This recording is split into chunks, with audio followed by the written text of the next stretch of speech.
Good evening and welcome to Toy Me, Toy You. I am Dave. And I'm here's Lily, and on tonight's show we are going to be having a look at reunited stuff we repurchased which we lost as a child, and convention memories. And we'll have some recent toy news and our recent pickups. So let's get into it, shall we? Toy Me, Lee. So you did.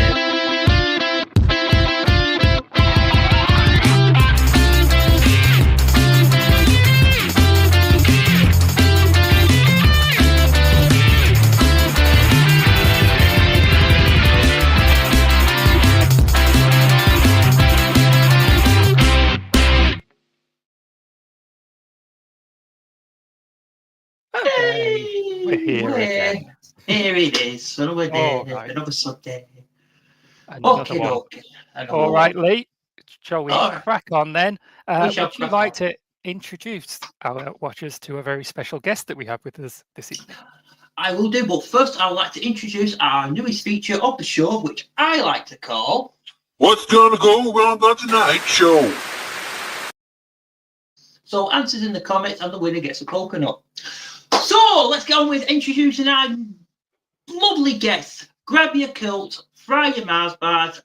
Everybody, let's give a warm welcome to Prime Time Moth. Hooray! Hey, There he is. Oh! Hello. Well, I said we deep fry everything, not just your Mars bars, everything. Everything. Yeah, well, I didn't want to get too personal, you know what I mean? Have you ever deep fried a coconut macaroon? No, but I have had a deep fried mint drifter, and that's nowhere near the same. No, not enough coconut content for me. Oh, it's going to be interesting, our coconut conversations tonight, isn't it? With that Scottish twist to it. Bloody lovely. All right, let's get into the show and start off with a bit of toy news. Here we go. Yeah, it's fine.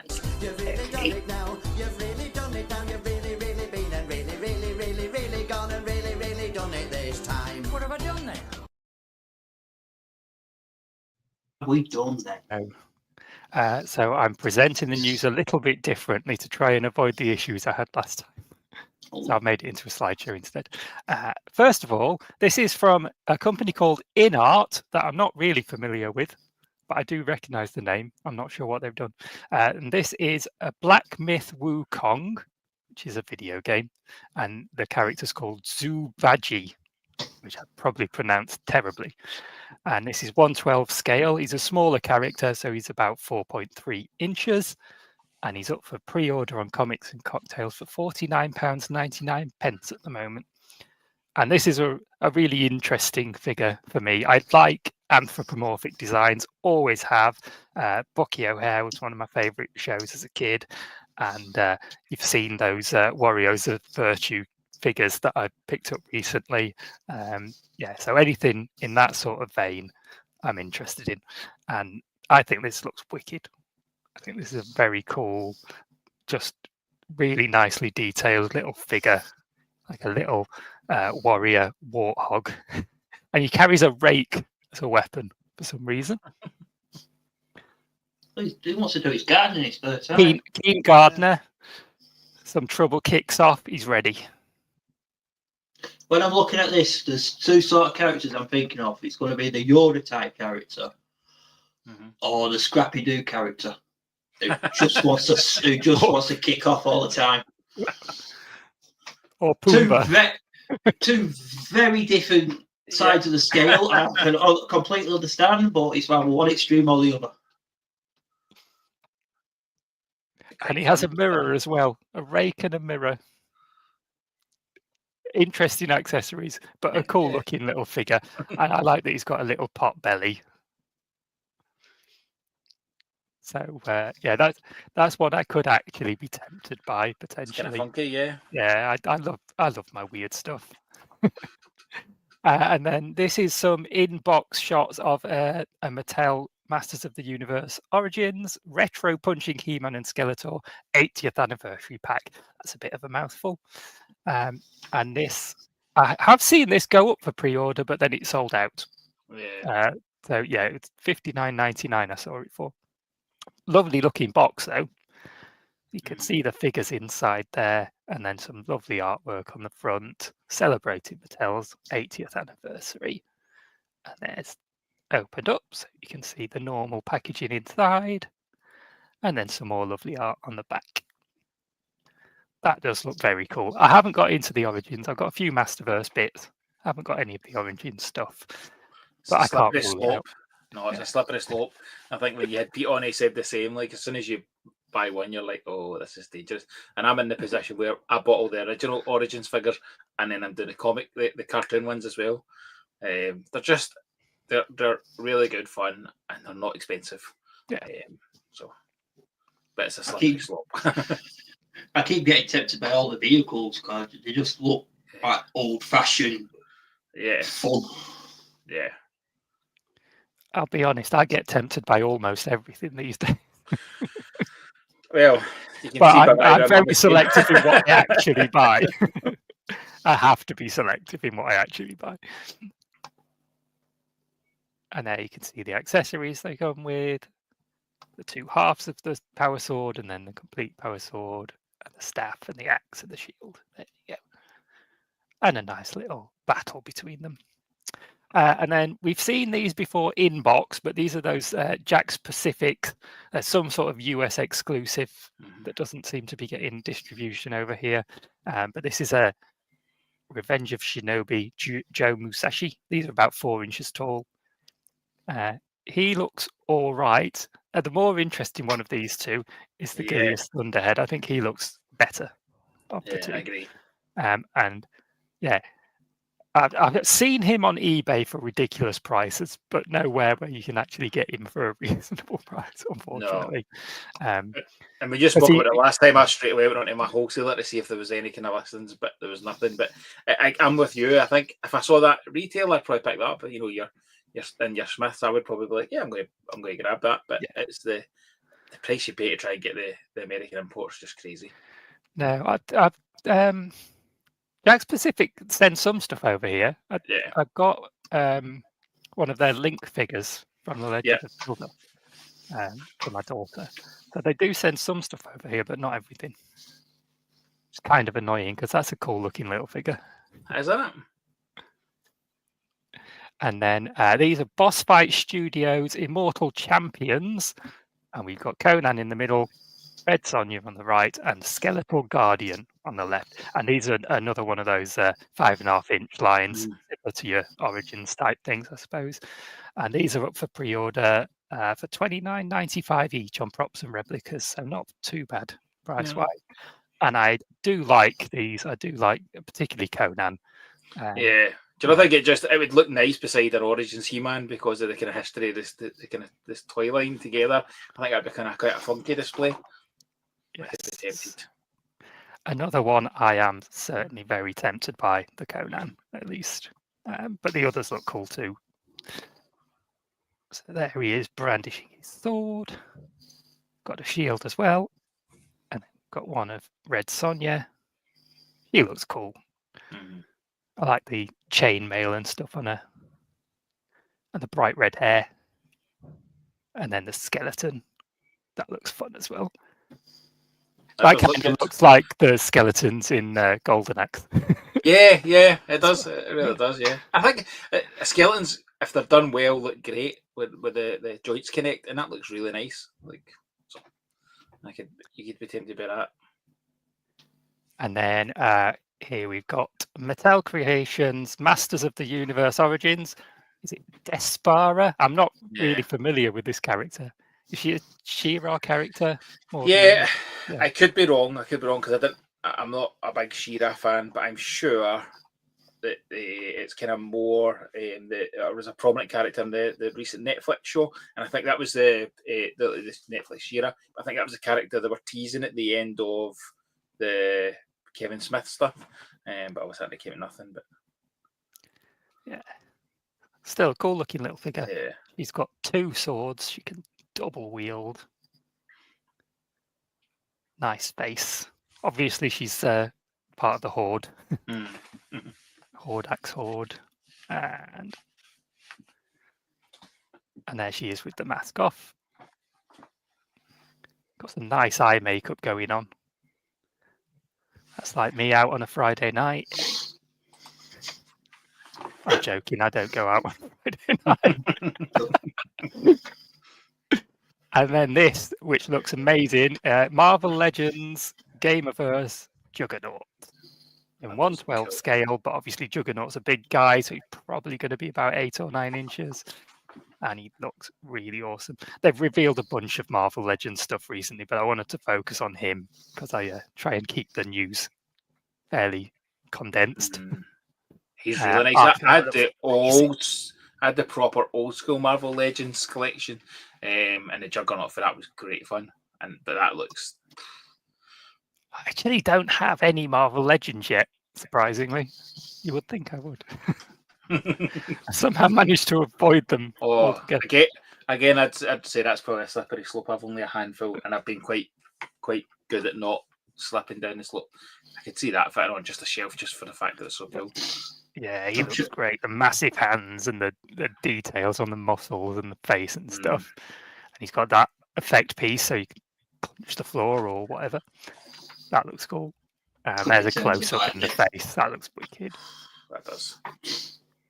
Yeah. Get that score with I'm going to be very tempted by that one as well.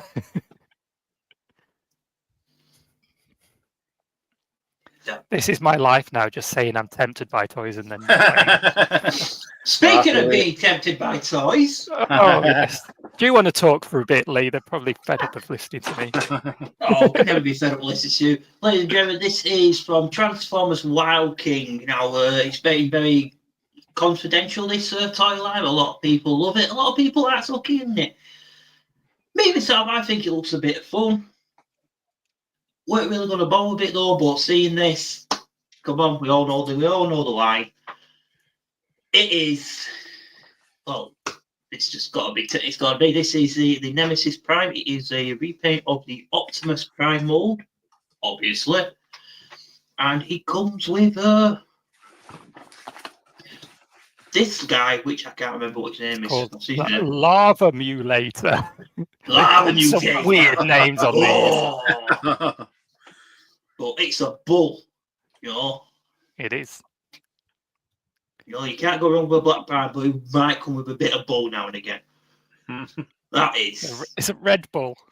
So Red Bull.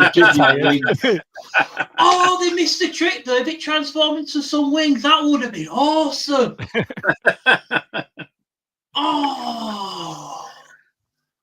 No, it's crap. No, shit. No, shit. And there you could see the toy, the line-wide gimmick of attaching random bits to Optimus or Nemesis Prime in this case. I think what I really like about it, it's very reminiscent of the Energon mold. Yeah, and that's quite one of my favourite Optimuses. It's one of the ones I grew up with as a kid, and Cocoa Body it's a bit of fun. And G1 at the moment, you know, as great as G1 is, you know, great to the G1 gods and all that, but he's getting a little bit on the boring side now. You know, let's have a bit of something new, a bit of something fresh. There you go. There's your. Hold on a minute. We've got a little interruption here. Andy's asking why his phone doesn't always give him notifications for YouTube. I know a turtle who could fix that for you, Andy. Well, that's the thing, you know, if you call the IT department, they're not going to be interested in you, are they? You know, always be friendly with the IT. Onwards. So, if you like a black Prime, Lee, how do you feel about a black Megatron? No, black Megatron, he can pull it off, not as well as Prime, but, you know, he has the blacks and the purples, and that's quite nice. I do like the guy he comes with. Yeah, so we've got, they're calling it Shadow Megatron, and the saber-tooth tiger is called Abyss Rain. But the last time they had a black Megatron, was it not animated? Well, it was a repaint. Ooh. I think that was one animated. I couldn't say if that was how. Yeah, Shadow Blades. Shadow Blade one, that was a great figure. They did the IDW one, but that was black to begin with. Mm-hmm. And he's a tank. There you go. These look quite fun, I Yeah, think. I think it's one of those ones I think you need to experience them. Like, Yeah. it's back to they're kind of, they look like they're more toys for you to enjoy with your kids, and I'd be really curious to pick if there's some available at TFN. I think I could pick up one or two of these just to experience them. I think I'm in the opinion of you need to, for Transformers, you need to try a bit of the line to decide if you like it or not. Because if you don't, how can you really make that opinion? That looks kind of pish, mind you. The Megatron and the Optimus, I'm more into picking them up, but Like that little Yeah, Transformers. it's the rear legs on all of these animals look Yeah. wonky. they do. They really Yeah, do. that can be a common thing on most Beast Formers, isn't it, Yeah. really? The Mm. limbs. It's like one of the best things about Yeah, Transformers. the gold fangs are nice. Yeah. Like I said, one of the best things about Transformers is the diversity of it all. You know, you get so many Yeah. different things, and yet people just seem to want to just focus on G1 when there's so much out there. You know, No. experience it. Exactly. Right, and there's everything combined up. So yeah, they're definitely just fun toys, really. If you want something that's more of a display piece, it's I probably not this. I don't know. See that because it's got clench in it. I'm like, that looks really good. I would pick these up just for the fun aspect of them. They kind of So remind me these of are shots. Transformers Swapticons, Clench, and Nemesis Prime. Because you can't go wrong with a Black Prime. And for those that don't know, these have a gimmick. You've got the two bots, and their heads are just cylindrical with a sticker on for the face. And then you pop their heads together and twist, and they become a vehicle. Which you can sort of make out just by looking at it, but I thought I'd explain it for the hell. And yeah, there we go. On the back, you can see you can also put different fronts with different backs and mix them up. So we've got a Starscream. Is that Snarl?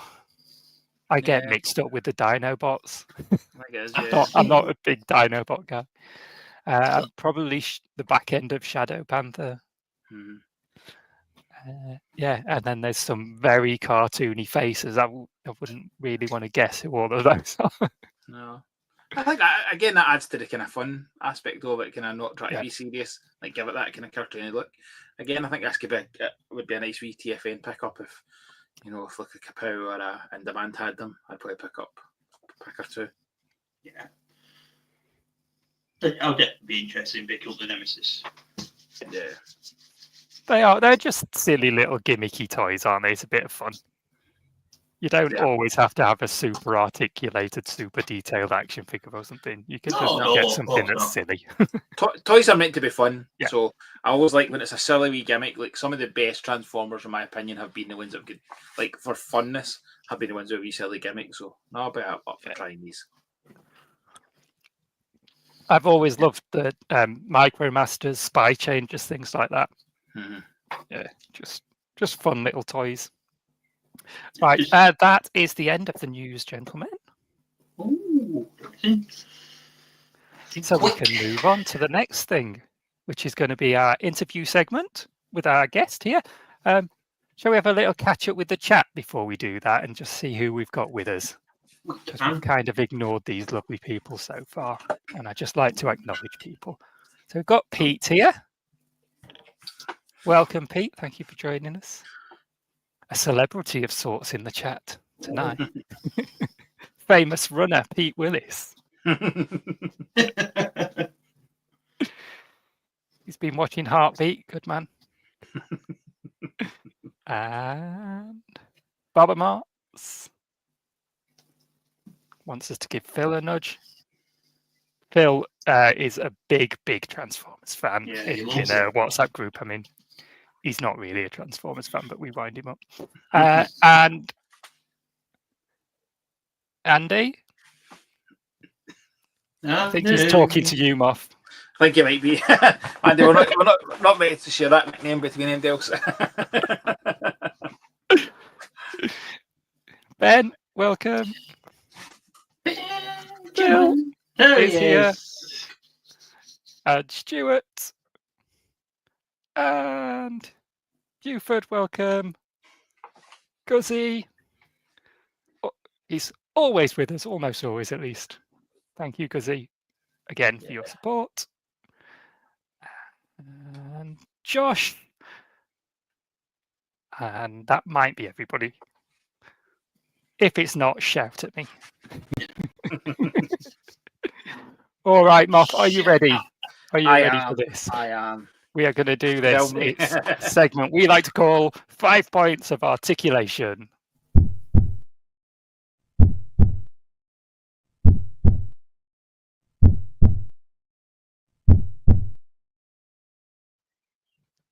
All right, Moth, here we go. Question 1 for you is, what got you into collecting and why do you do it?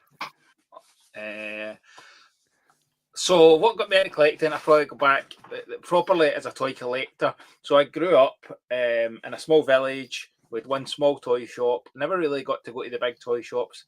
We didn't have a lot of money. My mum and dad spent a lot of money building house, and so I never got a lot of toys. And then when I was 17, I went to university and decided to walk around Glasgow and visit toy shops, and I just started to get crazy about it. So I've got lots of bits. So Power of the Force was the first thing I ever really would say I collected as a toy collector.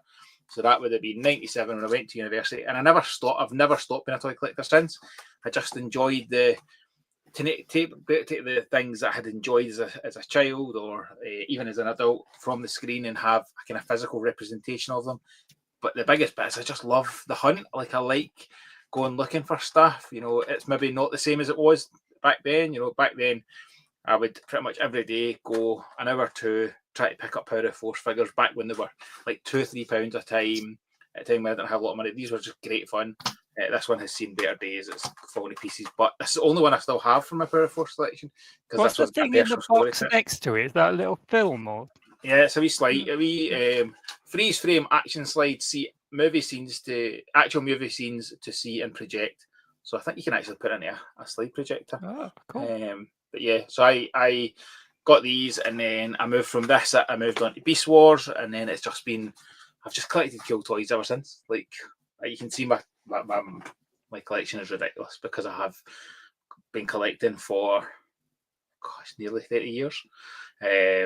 So it has amassed, and I don't really get rid of a lot of things. But I do just enjoy the fun feeling of new toys coming in. Enjoy the aspect of being able to pick up things, you know, especially new versions of toys that we had as kids. Hey, look at this Donatello collection, Dave. That's cracking, mate. Best turtle, we know. But I just, you know, and I've had different things that I've focused on at different times. You know, the collection that I'm one vehicle away from finishing is Mask, and that was that has been a throwback into that idea of collecting in the old school. So I started this collection when I went on a toy fair hunt with one of my best friends. We went away for 5 days. We drove all the way down south, all the way down past London, and then back up. And I decided on that trip I'm going to start a Mask collection, and I'm one vehicle away from having a complete collection. And I've only collected them, bar one. I've collected every one of them in person at toy fairs. So see, being able to go to a toy fair and go, I'm trying to get this, or go to a toy shop, I'm trying to get something, rather than, you know, this new modern bit of something's come out and you know, it's dead easy, just jump online and get it. That has been a great fun collection to do, because it has been I'm going hunting for it, and I'm having to look through stalls, look at shops. So I thoroughly enjoy the hunt. You don't get the same hunt feeling anymore, but I just love cool toys. And I say this, Andy and Andy from the show and I've talked about this before. I do just love cool toys. So I won't go sit and say I am a Masterpiece Transformers collector, or a Legends, or a Hasbro. I just collect cool toys. Like, if something's cool, I'll pick it up. Doesn't matter what it is, you know, whether like the wee fella you showed at the very beginning. That's kind of cool toy I would just pick up and put on a shelf because it's cool. Like, it doesn't have to be limiting myself to one thing or another. My wife would prefer I did limit myself, because I really don't limit myself. But it doesn't help when you've got a toy business and, you know, you're getting the opportunity to pick up things to sell on, and then you go, I'll just take one for myself, and then you end up in a dangerous position, like the amount of toys I have. All right. You may have answered some of these other questions there. No. Question 2 is, what do you collect? So, right, so the main thing I collect is Transformers. That has always been my biggest passion. I have a Transformer toy room, and it's all just Transformers in there. Although my son grabbed me this morning and went, "Dad, there's a non-Transformer in your Transformers room. That's not acceptable." And I'm like, "Is that?" I mean, there's some like plushies things. I'm like, "What is it?" He'd put a toy in, and I had to go and find it, and it was like, thankfully, it was dead obvious. But yeah, so I've got one room that's just Transformers, and then this is my office for the toy business.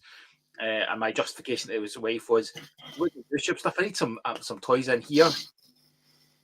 It was a justification that didn't really need that. Could have got away with not doing it. But yeah, so Transformers are my main collection. Mask has been my recent love. That was always the toy line I said I would love to go back and collect. Now, I've never really done G1 Transformers. I enjoy the modern stuff more. Mask was always one that I wanted desperately as a kid. My big cousin had lots of Mask, and we used to get always hand-me-downs, and the only things he never gave us down were his Mask and his Transformers, but I coveted those Mask vehicles so bad. So getting back and collecting them has been great fun. My other big collections are probably He-Man and Turtles. I do enjoy when it's a collection that you can kind of complete, but because Transformers will never be complete. Like, there's always a new version. Donatello's will never be complete. There's always new ones. So I've got a couple of toy lines that I have. Like, Mask is one away from completing. I've got Bionic 6. I've got a complete Bionic 6 collection, which that's been a fun collection because it's been there's a headquarters set, and I've never the headquarters complete in boxes like £1,000, and I just could never justify it. So over like 5 or 6 different auctions, I've pieced together a complete headquarters, and that's been great fun.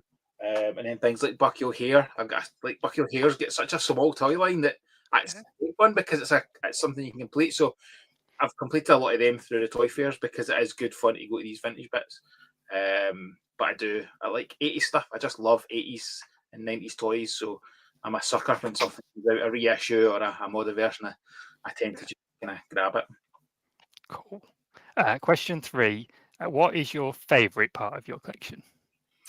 My favourite part of my collection will always be my Fort Max. So Fort Max was absolutely my holy grail, and I can't say I've got another holy grail because there is no toy I have coveted and desired as much as I wanted Fort Max. And then the story around me getting it is the Encore Fort Max means that means more to me than anything else in my toy collection. It's the one toy, if I could only keep one toy, I'd keep it. It was the Encore was announced as my wife we're sitting on the couch. She was pregnant. She had to finish up work early for her pelvis, so it meant her return date was going to be earlier, and we were talking about how can we save money so that we could extend that as much as possible. This got announced, and I remember being elated and then devastated at the same time, thinking I can't get this. And she turned around and said, "You need to own that. Like, what the money for it?" She's like, "Maybe it'll be a week. It'll save me going back a week early, but you need to own that." And that just meant the world to me that she was so at a point where we were literally cutting everything back. She's like, "No, you need to have this." So that Fort Max is just, and it still has that wow factor. I look at it. I had to take my whole toy room out about 1.5 years ago to get a deep clean done in the house and put it away, and then bringing it back out again. I was so excited to get it back out, and I'm like, this is just a great toy. So that's the toy that means the most to me. Oh, that's really awesome that your wife's so supportive as well. It's not a guarantee. No, in the it's not. collectors community. My wife's ex good, wasn't. thankfully. My ex wasn't. So the wife knows how much I appreciate that aspect of it, and she comes along to the conventions now and walks behind the stall for me as well. Yeah, doesn't even take payment. Awesome. Right, which toy line would you say represents the best value in your experience? I listened to Pete the other week, and I actually don't know if I can really top Pete's story. I think the origin stuff has got such good value in for it being at a low range, but I'm going to go with another toy line because I'm going to go with a toy line that to try and get really good copies of means it's expensive, and it's a toy line it's about to bring out unproduced prototypes, and it's Toxic Crusaders. So I love Toxic Crusaders. That's my next line I think I'm going to try and complete. And they have done new versions of the toys. So this is Kill 'Em Off. I love a moth figure, like a Donatello figure, but I love a moth figure. So it's to Kill 'Em Off. To get a really good copy of that costs a fortune, and they're like retails about £22 for these, and they're just lovely. They come in really nice displays, and then they're the next two toys they're about to do are unreleased versions, and I love that. I love the fact that they're not going, well, just do new versions of all the original toys.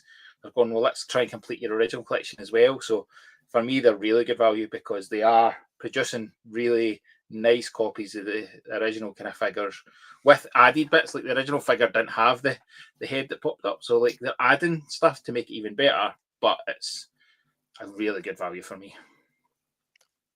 Awesome. And last question for you then, Muff, is there a toy from your childhood that you'd love to see a modern update of? Yes, and mainly because I can't justify the money for the vintage collection, or this would be the next collection, and it's Dino Riders. Like, I love my Dino Riders. I've only got a handful because, again, it's just, if I slipped and started to pick some up, it would be dangerous. Like, I don't, as I say, I don't have another holy grail, but I think the T-Rex would be the closest half for it. But what I would really love is somebody to do a modern version of it, and the T-Rex is really, really nice, but it's not accurate to the screen. So I'd love a modern version that then does the screen accurate. So that's always the line. Like, even as much as I'm looking forward to the new mask stuff, that's always been a line I'm like, I'd love for it to do new versions of it. Even just the original, just repainted to be more accurate. You know, like what they're doing with the mask stuff. The mask stuff's lovely because they're taking the original stuff and making it that a little bit closer to the animation. So Dino Riders would be the one for me. Awesome stuff. Awesome. Right. Well, thank you for your time there, Muff. You're welcome. Good stuff. We can move on with the show. What do you want to do next, Lee?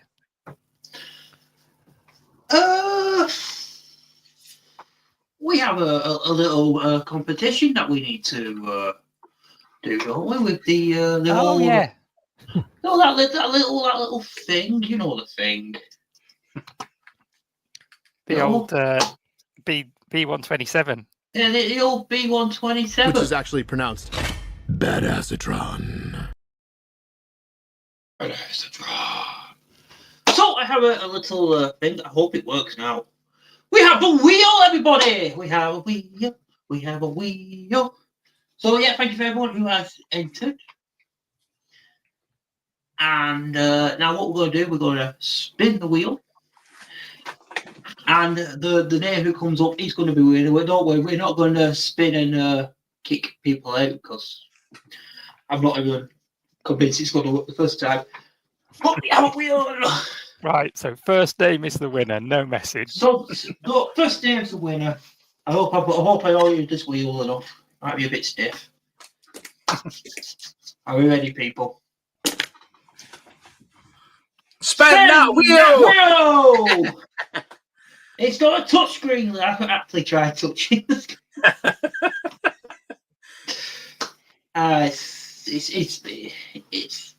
It's spinning on mine. Oh, that's good. That's good. It's good. It's just a bit fucking instant. Technology. Technology is bloody beautiful, isn't it? We'll get there in the end. And we have a winner. It is Steve. It's me. Oh no, Steve. I thought you said Dave. Steve, man, it's Steve. So congratulations, Well done, Steve.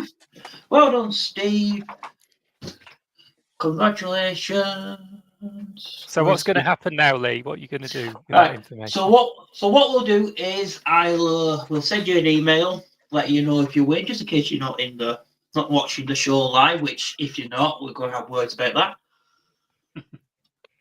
But I'll email you, let you know you won, and hopefully you'll be lucky enough to send us your address or where you want this lovely toy to be sent off, and we shall send it off to you. I hope you shall receive a lovely B127. Awesome stuff. Awesome! Yes. Congratulations. Congratulations.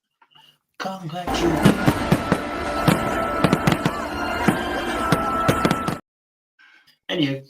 And shall we do the next one? Oh, yeah, we So, should do it next one. So our lovely guest here, Mr. Primetime Moth, has generously donated another giveaway prize, which is a Black Prime. Like, it had to be a Much Black Prime. excitement. Like, had to be. So that's the Blockies Classic Class. You got that one, Lee, have you? I have got that one. Give us a quick review. What are people in for with this one? You're in for a treat with this one, ladies and gentlemen. It is a Black Prime. That's all you need to know. No, this is a very fun build. No, it's one of those you need to sit there with a cup of tea, listen to some sort of podcast, maybe watch, I don't know, some toy-related YouTube show while you're building it. Holy catch. And yeah, it comes with all sorts. You get 2 blades. It comes with a cannon, an axe. I believe it also comes with the transport key from the movie. It comes with these lovely effects, 2 plates, and like I said, it is a fantastic build, and it looks absolutely awesome. Excellent. Looking at the chat, everyone's already got one of those, so just send that one my way, Moth. Thanks. Oh, you can have 2 of them, though, people. Hello, 2. No, in all seriousness, then we're going to do the giveaway again the same way as we did before. We're going to ask you to send an email to us. What's the email address, Lee? The email address is toymeyu@gmail.com. And That's the one. And the word with the phrase this time we want is, of course, you can't go wrong. Because you can't go wrong with a Black Prime. And then tell us your name in the email as well, and we can put it on a wheel that probably won't work. Yeah, I'll try and put a bit of lube on the wheel for next time. Oh, hey. All right. And when do we need to receive those entries by, Lee? We want them by Friday the 13th of June. Maybe you might want to enter before then, because it might be unlucky for you if you do. And of course, we shall announce the winner, shall I say, on the next show, which is on the 15th of June. Yes. And we are restricting this to UK entrants only. Yes. So that we don't have to have this sent halfway around the world at great expense. Yeah, none of that tariff stuff. If you're from America and you don't like that, have a word with your president, because he's a moron. And thank you again, Moth, for that generous donation. Thank you very much, and we look forward to that. And remember, people, because you can't go wrong with a Black Prime. Anywho, right, good times. Right, I've forgotten what we're doing now. Got distracted. Pickups. We don't normally. It's pickups, isn't it? It's going to be pickups. Got all excited. We got ahead of ourselves. My jaw. See, that's what a Black Prime does to you. It is. It makes you feel all warm and fuzzy inside. You can't go wrong with a Black Prime, except for it puts you off from doing your YouTube show. Yeah, you can't go wrong with it. Unless you've already got it, and then you start complaining, I've already got that. I'm sorry. Right. Pickups, Lee. Come on. Pickups. Do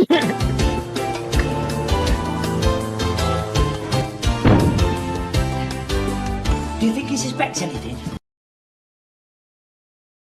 All right, let's see what we've been getting recently then. Moth, as our guest, we'll let you start us off. Cool. I've had loads recently, but and I've also not opened it much recently because TF UK Con was so full on for me, and then just trying to catch up with my business after. So I've got loads of unopened stuff. So I'm kind of looking forward to a weekend off where I can open up. But these are stuff that's just arrived this weekend. So I'm went down a wee rabbit hole with Legends. In terms of they're really popular for other people, but then when they come in, I'm like, I kind of need them. So love a bit of Beast Wars, so the Robot Toys Tigertron, and I'm not convinced I'm opening this yet. I'm kind of holding off because I've got the MFT ones. I'm like, do I need these? So I'm kind of thinking I might just hold on to this I more want the DX9 Mini Power Master Prime. So I'm like, just keep this until I make that call. But where you say you can't go wrong with a Black Prime, you can't go wrong with Soundwave. So I've got a pile of blooming Soundwave New Age come in. I missed out on these originally. When I joined Primetime Toys, we had some stock of them, and I was just like, oh, I don't need to get every Soundwave. And then I regretted it as soon as we sold out. So when these reissues come up, I was like, yep, I'm going to grab them. So you get Toy Deco, and then Toon Deco, and then you actually can't go wrong with a Black Sound. Can't go wrong with Black Soundwave. So a wee bit of Sound Blaster, and then a non-Transformers pickup. Talk about Marvel Legends, Dave. I forgot I'd actually got this until you said that, and I was like, "Oh, I got that this week." Oh, so nice! It is expensive for what it is, but the posability of it, like I'm so looking forward to getting this out and kind of putting in loads of different poses.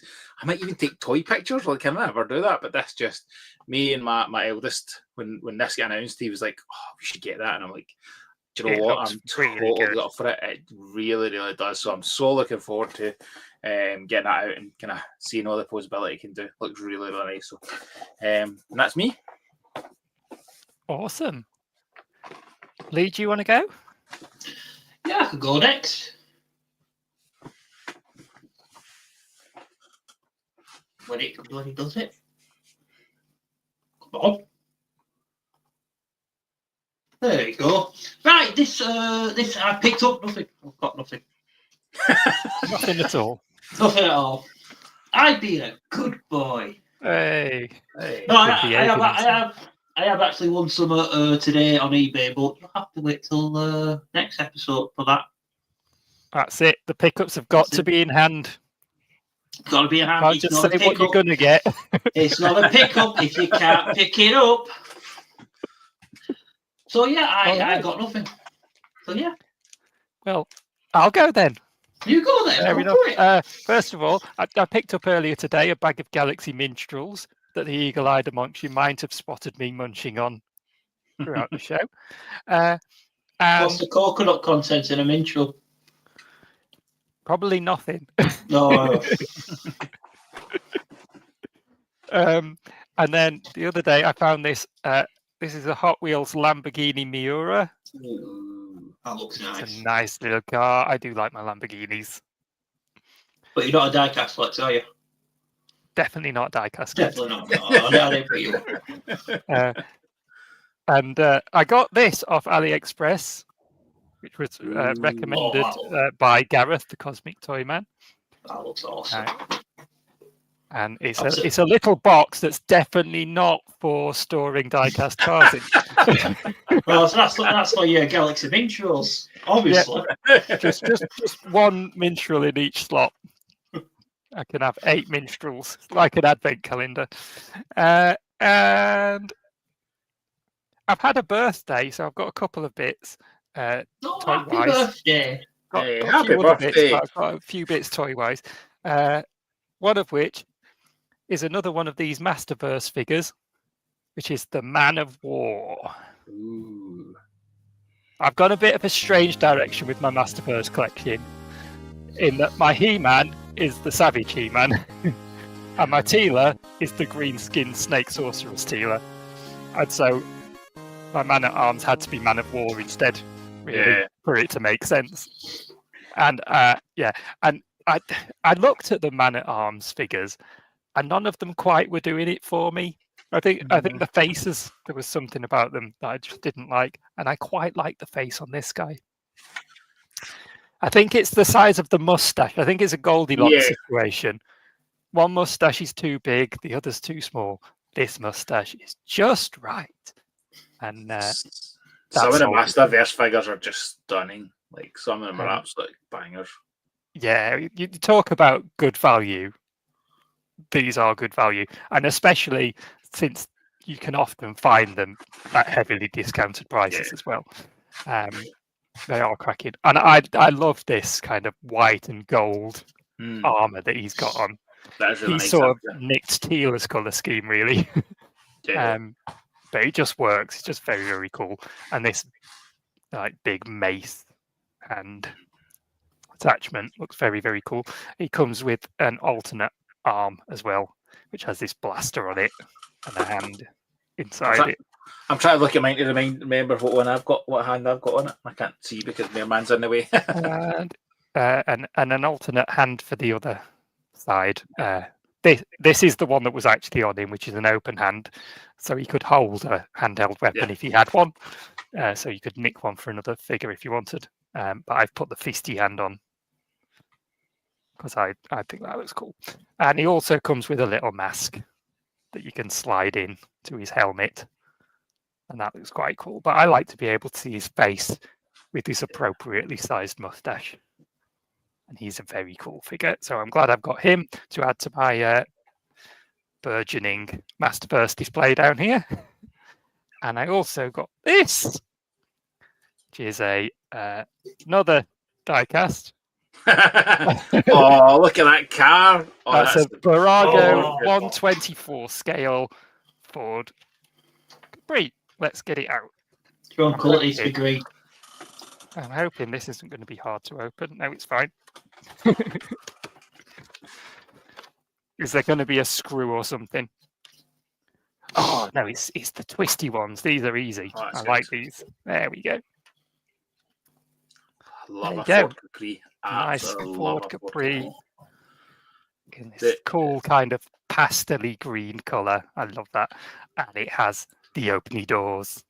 There's wee something about a car with openy doors. It just Oh. makes it infinitely cooler.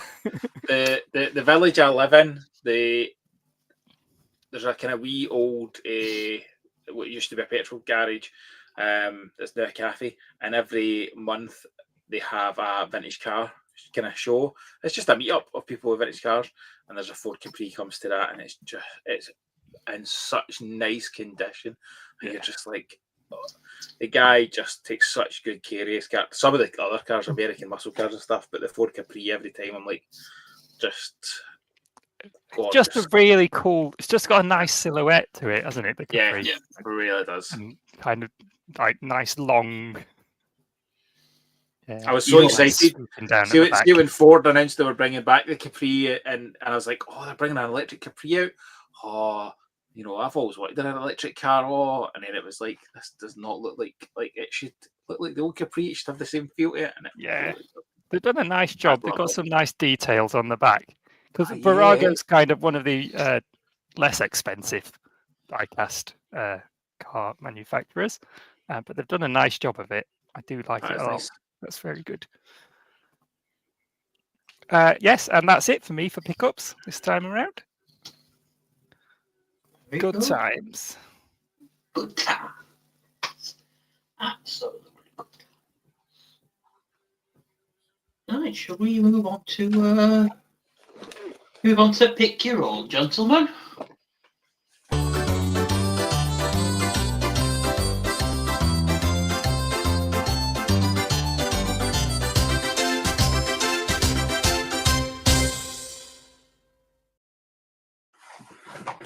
Yay! So, for Pick Your Own this evening, we're going to be talking about toys that we've had, lost for whatever reason, and then picked up again. Is that right, Lee?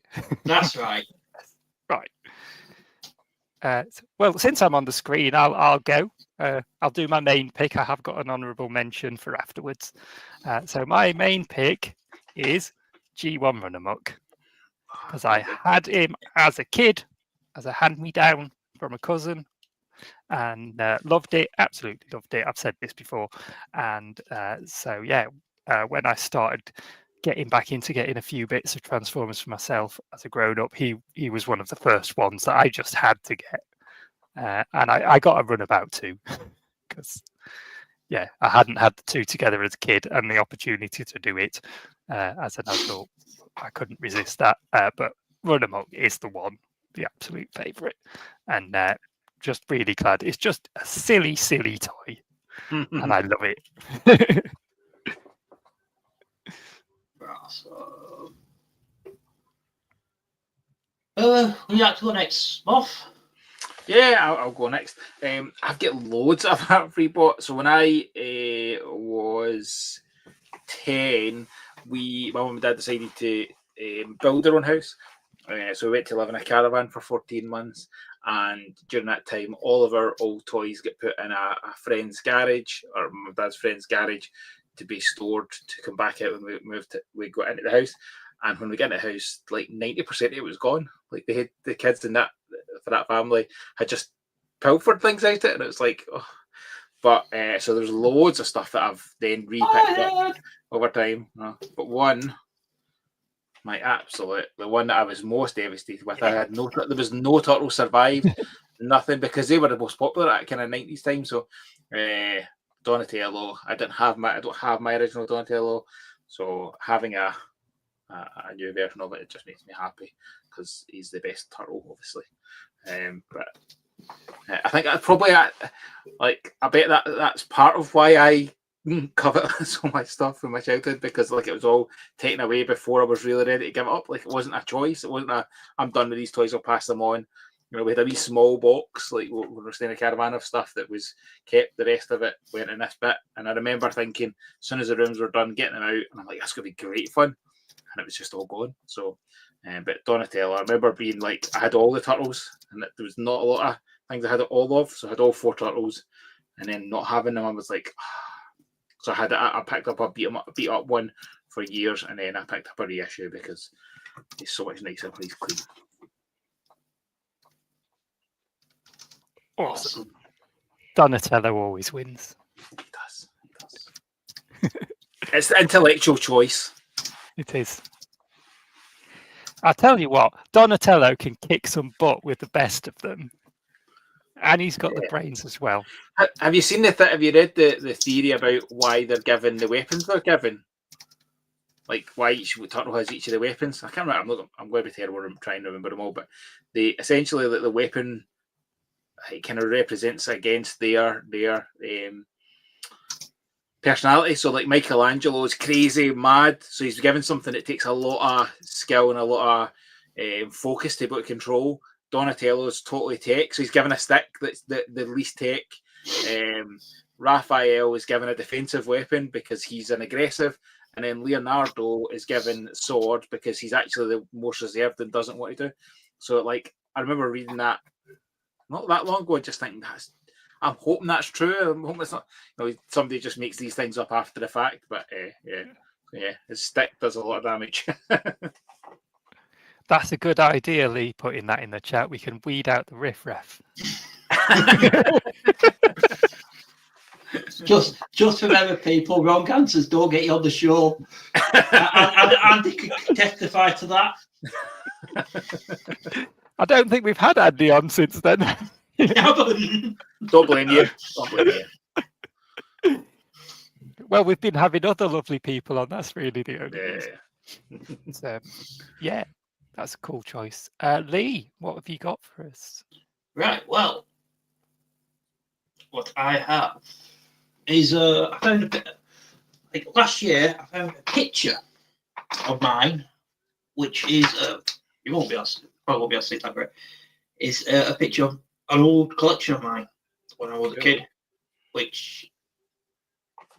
and there's a little felt I think around here. He's right here. Which is called Energy on Landmine.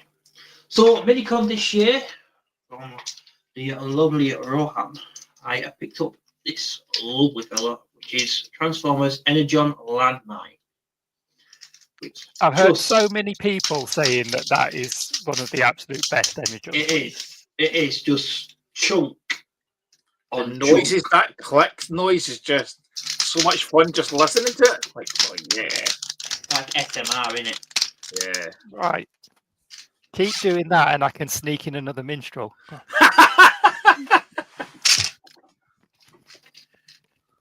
I remember buying it and Rohan went, he hasn't got his missile. It's all right, Rohan. I'll manage. I'll only lose it anyway. But the thing is, whoa! You can, I'm broke. He's broke. Oh, take him back. But the thing is, this is him without his armor. So he transforms into this big, like mining excavator excavator digger sort of thing, and he transforms into this robot, which is quite well proportioned, and articulation isn't bad either. There's a lovely shade of orange. You have light piping. He does look good. I like the Energon stuff. I've got a few Energon bits myself now. And I'm definitely going to be getting more energy at some point now. But this is just one I saw, and I have to pick him up straight away. Didn't even ask. But you got your bits, which comes like the rear of the vehicle. But can also remember how you do it. Like transform into like a little platform. I think that's it. That's how you do it. Something like that. I do think we missed something in modern Transformers in terms of, like, back then, that was when main lines were not the collector focus. It was about getting something new on for the kids. You know, like the Wild Kingdom stuff, that would have been a main line 20 years ago, and you'd have got big, chunky, fun toys. Now they're so focused on G1 and all the kind of legacy stuff, like kind of, not legacy as a toy line, but legacy as in the older brands, that they don't really give that full focus in your stuff, and I think that's such a shame. Like, I'm listening to you play about with that, and like that looks great fun. Well, Gareth, you had a good run. See you later.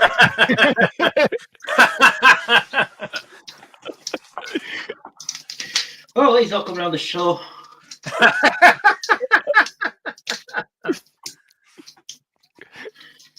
Well, why didn't you tell me, Gareth? I would have bought it. Come on.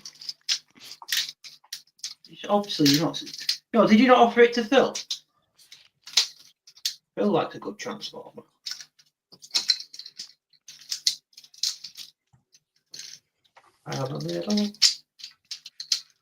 It's an era of Transformers that totally missed.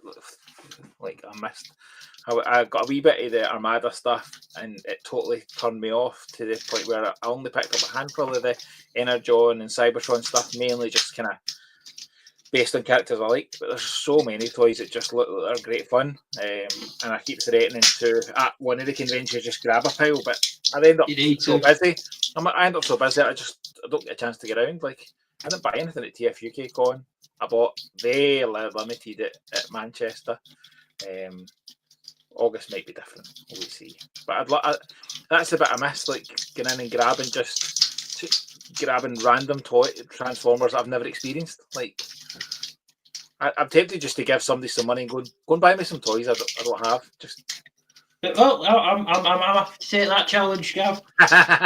Go, Gav, sorry. What call you Gav? Sorry, John, don't worry.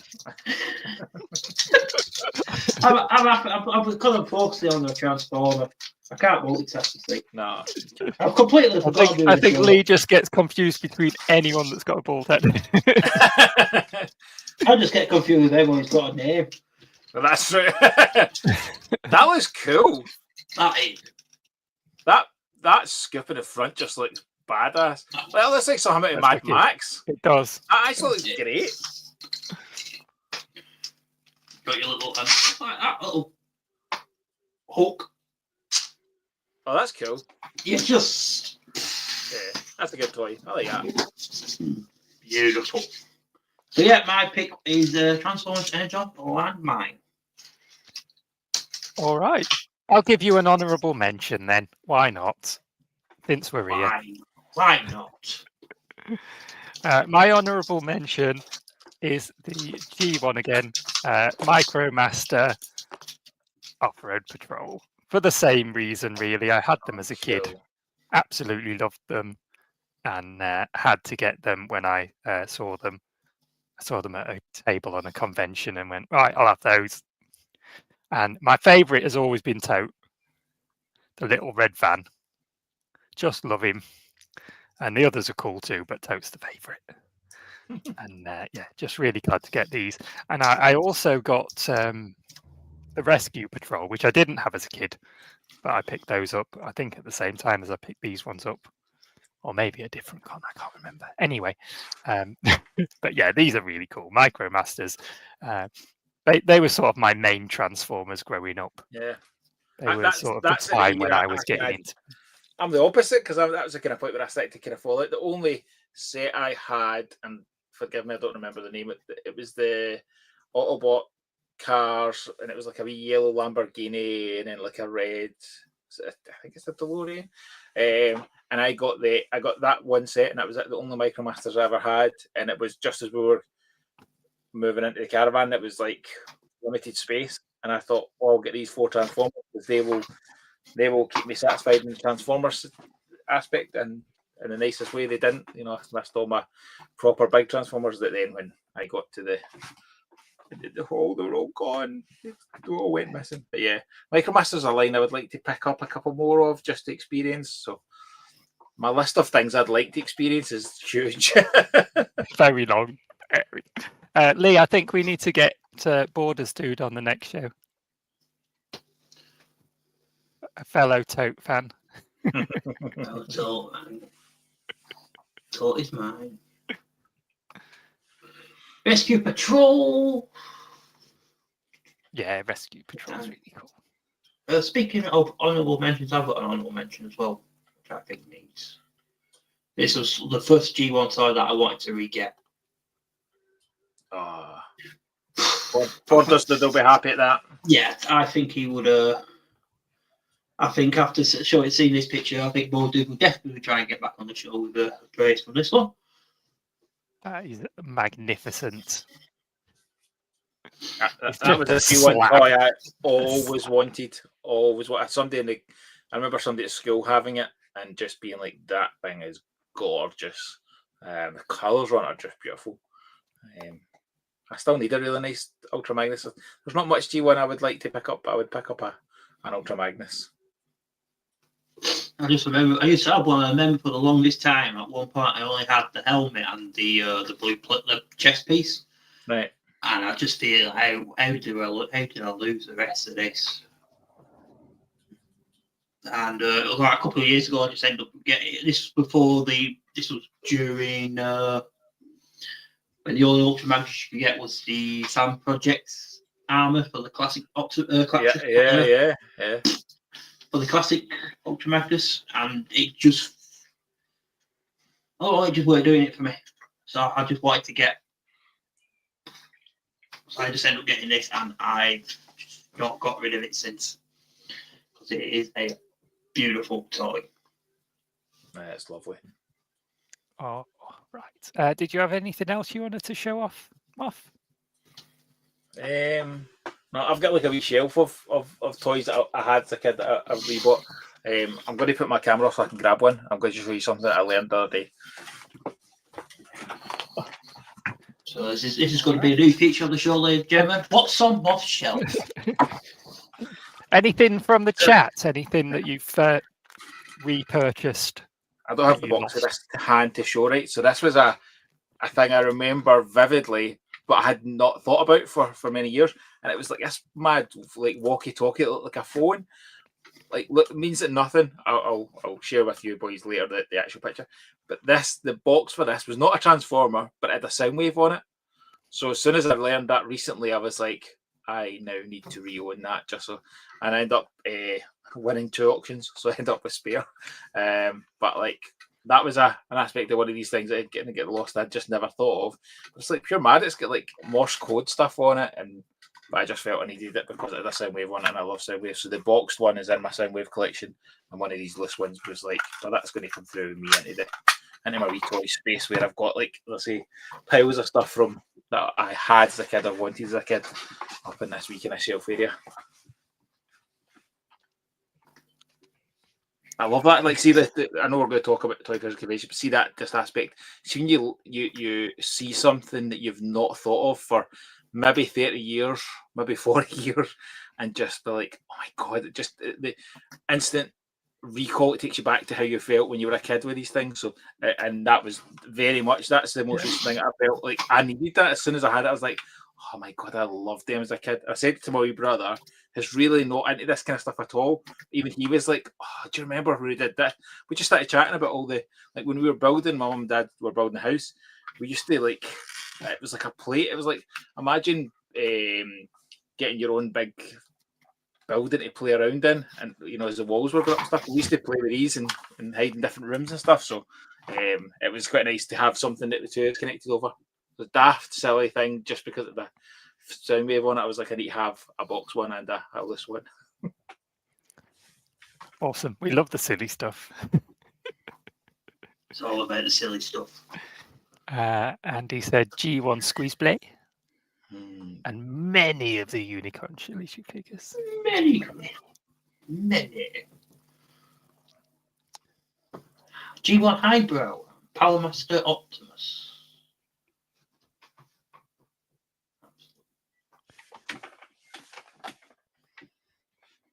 Again, two more great toys. Is there anything you boys have lost and haven't got back, but you would love to? Because we talked about when you've brought it back, but is there stuff that you're like you haven't either because you've never been able to find it, or my youth? What's the stuff? My youth. Same. No, there's toys I had as a kid and I loved when I was a kid, but I wouldn't buy them again. Like the Micro Machine stuff.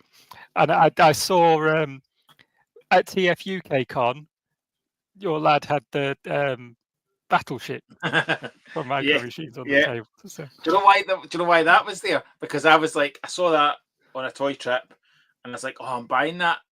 And then literally we went to the next toy store, and they had a mint and box sealed one, and I was like, stuff, I'm just buying that one as well. So literally, so I bought the mint and sealed one, opened it, see putting the stickers on, Dave, like going back to an old school, putting the stickers on. Just opening something from the 80s, like brand new, it was an amazing feeling. Not that I would want to. That was a kind of not expensive one to do it with. Some of this, buying mint sealed 80s stuff is not always the best way to do it. But that was a very much a. Oh my God, I didn't know I wanted it until I saw it, and then bought two in the same day because they weren't that expensive. So why not? Yeah, I loved my Micro Machines, and then I've been collecting these Hot Wheels tuned cars. They're brilliant. And they sort of feel now like the Micro Machines felt to me when I was a kid. Yeah. Because my hands are bigger. Yeah. So that's kind of in a roundabout way, sort of in my head. Yeah. Getting a bit of that thrill of the Micro Machines. But in terms of the actual Micro Machines themselves, I've no intention of rebuying those. I mean, I wouldn't mind getting the Megazord again, the original Megazord. That's on my radar. What about me getting the new release when that comes out? It depends how I feel when I see it. Yeah, because that's right. They've done a new one. Because who's doing it? Is it Playmates are doing a new one? No, who's doing the new one? Yeah, it's Playmates. I think it's Playmates. Yeah. That was a toy line that it was just as I was getting out, so I never got them. So I always kind of wanted them because they kind of look fun. So I bought was it the Lightning Collection Megazord? A kind of funky power box one. So I bought that. Yeah, it was really nice. I've never experienced the original, so I don't know comparison to it, but that was a really nice, fun experience. The only Power Rangers thing I've got is the Lightning Collection Mighty Minotaur, which is a cool figure. I like the beasts, monsters in Power Rangers, so I could be tempted to get some more of those potentially. But yeah, that's it. Just you can just say it's any kind of generic Minotaur really because of the design, so it just works. You could put it alongside your Masters of the Universe figures and stuff, and it just works. Kind of got a interest in the White Tiger Zord as well. That's quite a nice one. I think I saw it wasn't in a brilliant condition, but I saw one last year at TF Nation. Right. And it'll just missing the red bits because they could come out. So a lot of the white dragons are missing. White tigers are missing the red. They're not like just see-through plastic, like scattered around his body, and it doesn't look as good without them. So hopefully I might come across one. Fingers crossed. Guy for 400 said he's always kicked himself for selling his mask stuff. Not sure we rebuy them, or he might go for the loyal subjects ones that come in. Or he might go to Moth's house for tea and sneakily. I might know a toy business that when they're allowed to announce it, might announce come July that they're stocking them. I don't know who that would be. Could be anybody. Could be any. You know of so many toy businesses, Moff. It could literally be anybody. I mean, hopefully they might let us know, like personally, so I can order a couple and I would my wife. I would mind picking a couple of them up. Yeah, that like the excitement. So I was away with Pete and Andy for a weekend away with the families. The weekend that mask stuff started getting revealed and announced. It was just like the excitement level of like being able to share that with somebody as well. Be like, oh, look at this, look at that. Just so I'm really excited for the mask stuff. And I hope that loyal subjects do well out it, because I know they've got other brands like My Pet Monster and Strawberry Shortcake, Gem, I think, as well. So I think, you know, if they can do well with these nostalgia brands, like Hasbro and other companies may kind of lean into them and give them other licenses, like a Visionaries, like a Dino Riders, like Centuries. Like, imagine getting all those stuff coming back out again, you know. And what they've done with, like, for example, Switchblade, it looks exactly the same, except from in the back it's got two jet thrusters, so that you can tell that it's not the same toy as the original. So your vintage original one still has that nostalgia bit to it, but they've managed to recreate and add extra features. Really clever. So I'm very excited to see how that actually pans out.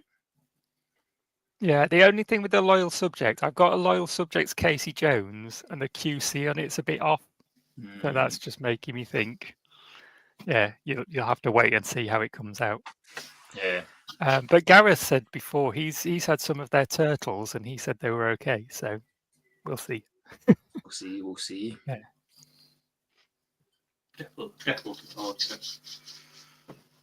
I want a rhino now. And that's a good thing. Like, so there's two rhinos coming. So there's the normal one coming, and then there's a San Diego Comic-Con exclusive, which from the solicitations has T-Bob, Scott, and metallic paint. Because if you look at the normal release of the Rhino, it doesn't have chrome on it. So there's been no pictures of the San Diego one, but my hope is the San Diego one has chrome on it, because try to get an original Rhino with nice chrome is expensive. I bought a junker to try and actually chrome the parts itself, and I've never around to it. But my hope very much is that San Diego one is going to have chrome features on it, or even if it's not chrome but metallic painted, like for the grill and for the gun, the smokestacks, just adds that extra feature to it. Beautiful. Cool. Nice. We've got a bit off track there, haven't we? So that was definitely pick your own, guys. There we go. All right.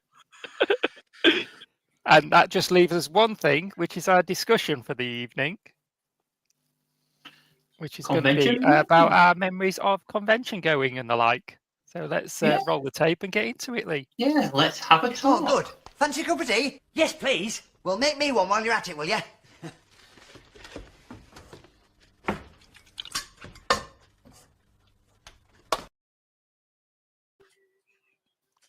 Lovely. All right. So where shall we start? Shall we have a little talk about our first convention that we ever went to? So for me, it was fairly recently anyway, because I got back into collecting as an adult. Well, I got into collecting as an adult around 2018, off the back of buying the Robots in Disguise 2015 toys for my kid, and then got interested in getting some for myself. And so I got into the Facebook groups and that sort of thing.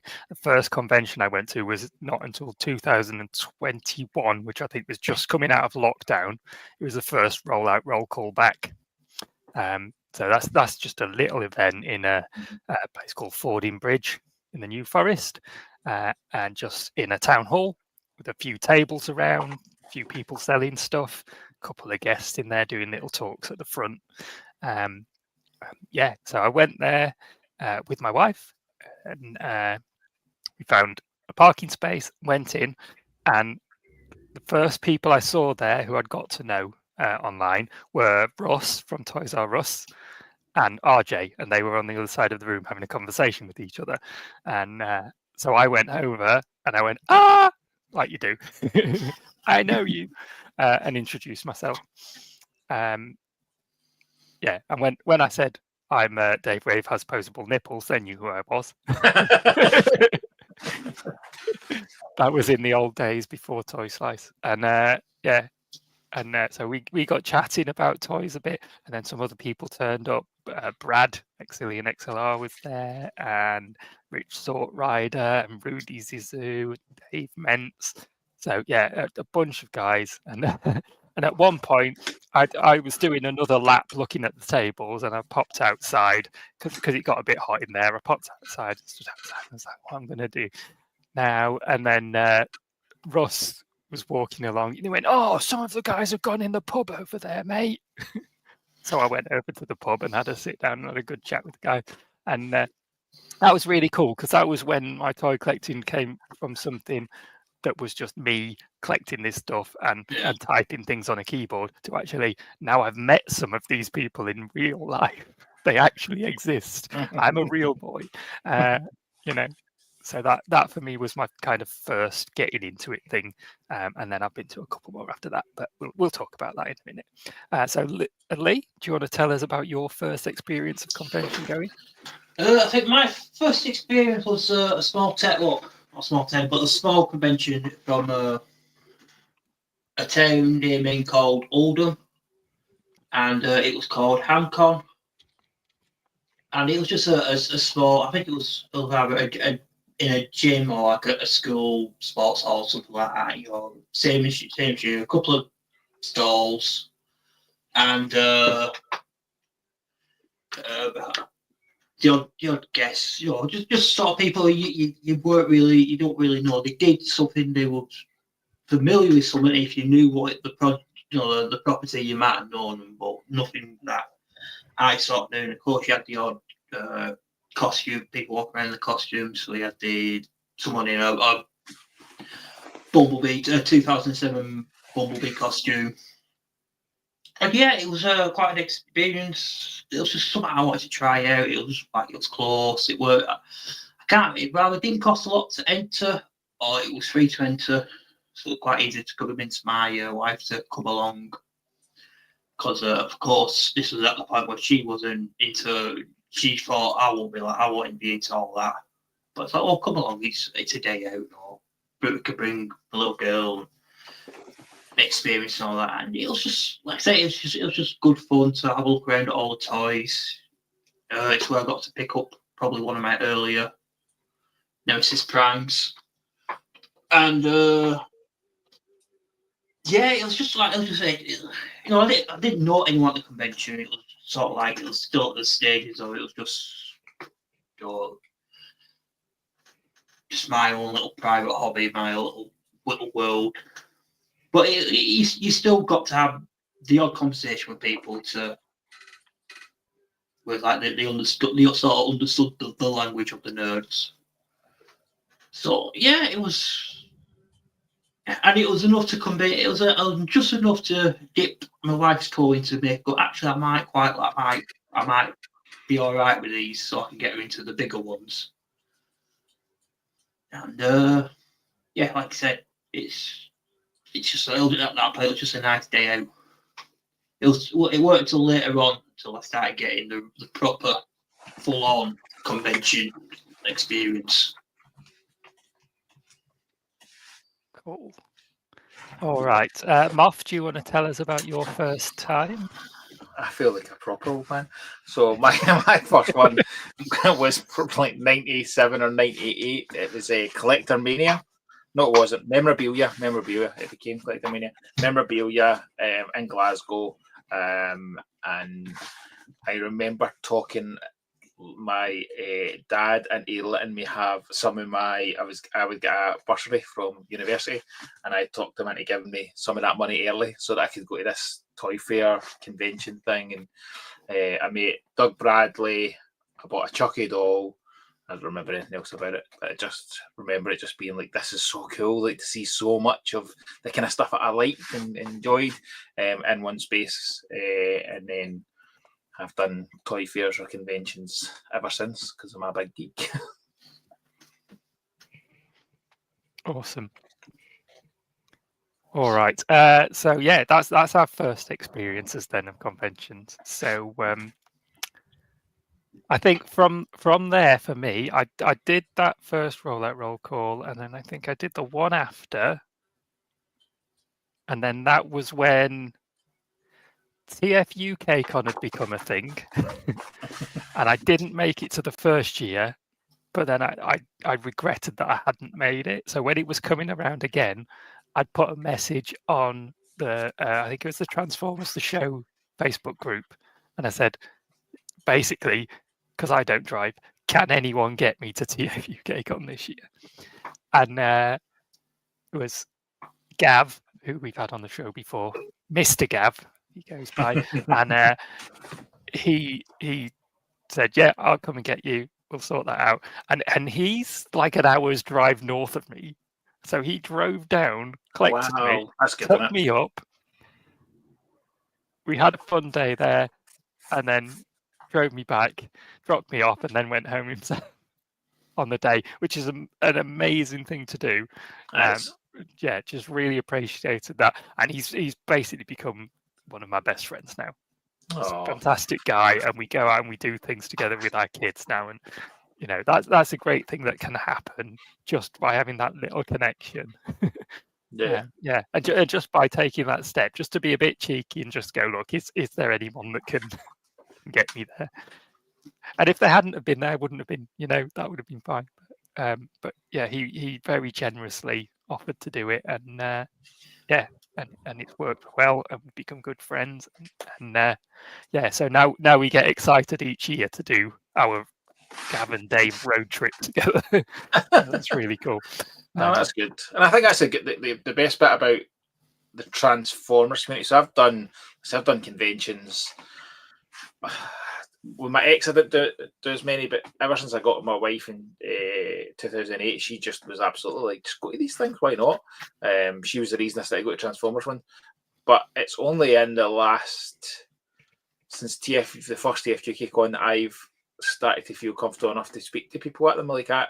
I have major social anxiety to the point I would just not speak to anybody. I would go to these conventions and just not speak to anybody.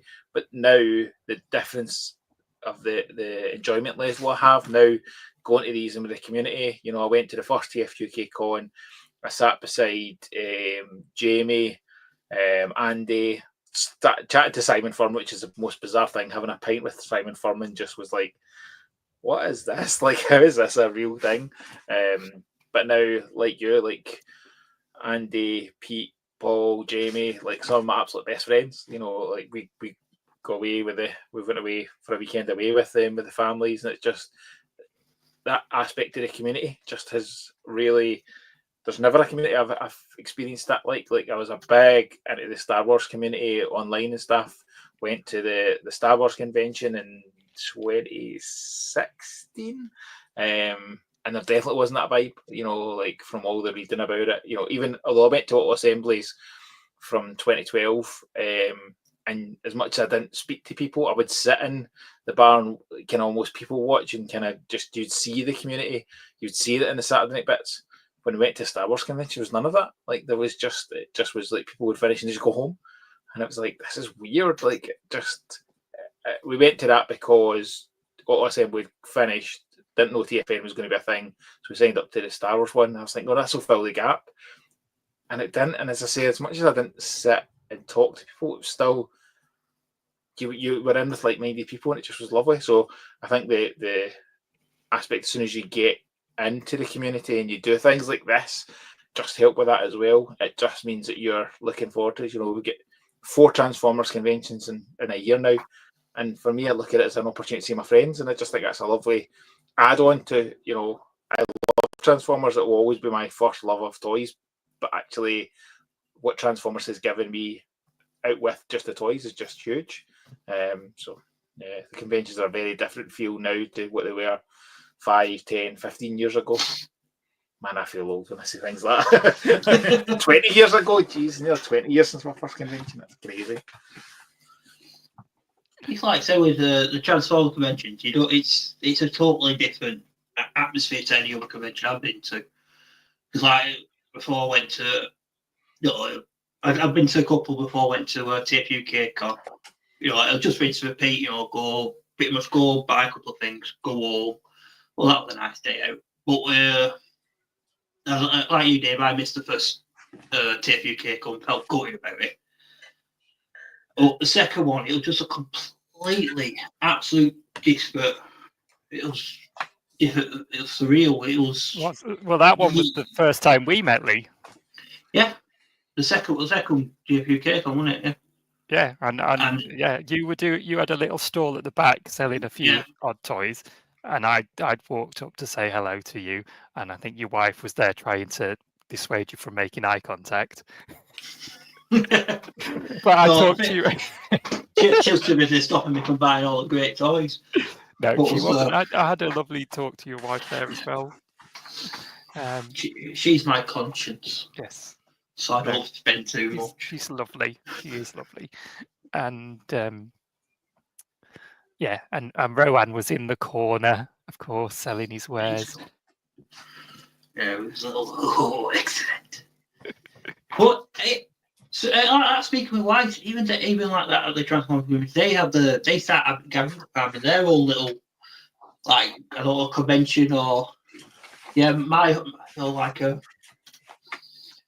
collector's wife and numbers. Yes, my name's Margaret, and my husband's a toy collector. You know, but yeah, like they enjoy it just for that. They'll go off and go boys in their toys, and they'll all drink their wine and have their little fun. You get that part of the sub community, I suppose you could call it. But it's just great. Like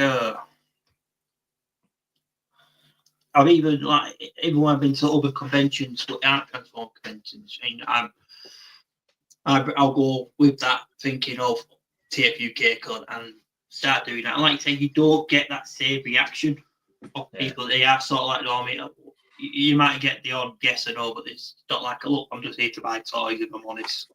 You know that, but you don't get that with the TF UK Con and TF Nation. It is what they'll be interested in what toys you're buying.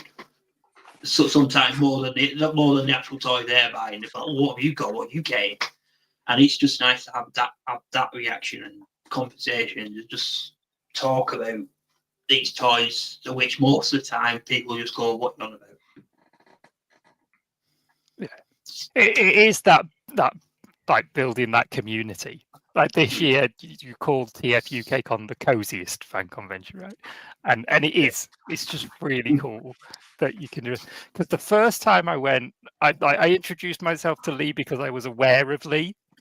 Yeah. But then the following 2 years that I've been, I've made a point of going up and speaking to someone that I just don't know at all. And just introducing myself, which is a hard thing for me. Yeah, I wanted to push myself to do that.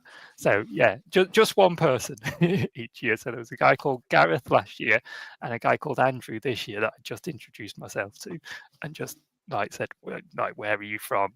You know, what are you into? What do you collect? That sort of thing, just to make a conversation, and just because as people have made me feel welcome at these things, I want to play a part as much as I can in you know, making other new people feel welcome as well. Yeah, you know, and I think that's what makes it is that so many people are making that conscious effort to not just be there to try and get something for themselves, but to try and put something into it as well. Like everyone's like, I'm not some hero for doing that. Everyone's like that. Everyone goes and are like, right, I want to make conversations. I want to connect with people, you know, and make more of it than just buying some new stuff. Yeah, and like I talked about my anxiety. Like I would go to auto assemblies And they weren't even the numbers that were there last year at TFN, but all the samples were still a big quantity, and it was quite overwhelming at points. It was like, oh my god, there's so many people. But whereas, I think ours is like a kind of gateway, like it's a kind of just a nice, easy, small convention. It can't. Hopefully, it's it'll still be an aspect that can be overwhelming. But everybody is so welcoming. Everybody's like what you said, Dave. Like everybody wants to kind of just chat, and I think we looked at that in terms of how do we create an ability for people to interact. So we give the wee toys away to try and get people to chat. The coasters for the game to kind of get people to chat. It's just how do we, ours is a convention for the community by the community. We don't have any aspirations to go to a TFN scale. What TFN put on, they put on an incredible event, and I have huge admiration for them for seeing how difficult it's been the last 2 years. So the first year I stepped in and the second year I stepped in and hosted at the last minute, and in the last 2 years I've been more involved obviously behind the scenes, pulling it together, making it happen, and then running it. And the admiration I have for like what they do in August is just unbelievable. And obviously my experience now with conventions is so different. Like getting to be involved to the level I am for TFUK Con, getting to be up on stage, interviewing people that I admire. Like this year, James Roberts. Like I love Simon Furman. I think Simon Furman has done so much for the Transformers community. I have so much love and respect for him for what he's done for the convention. James Roberts wrote my favourite bit of Transformers media. Like More Than Meets the Eye is hands down my favourite bit. And I was so prepared, ready to chat to him. And I got starstruck. I was sitting on stage just going, I've got Simon Furman and James Roberts in front of me. And it was just like, I genuinely went, I don't even have anything in my head to speak about. And it's such a different experience to be involved, and then to watch like this at the end of the day on the Saturday night, and there's a table of folks having fun, having a laugh. You've got Bob Skeer was sitting chatting to like Simon Odd and stuff. Then the Simon Furman, James Roberts and Chris McFeely were chatting away. It's just such a lovely experience. The first year at TFUK Con, I felt that warmth.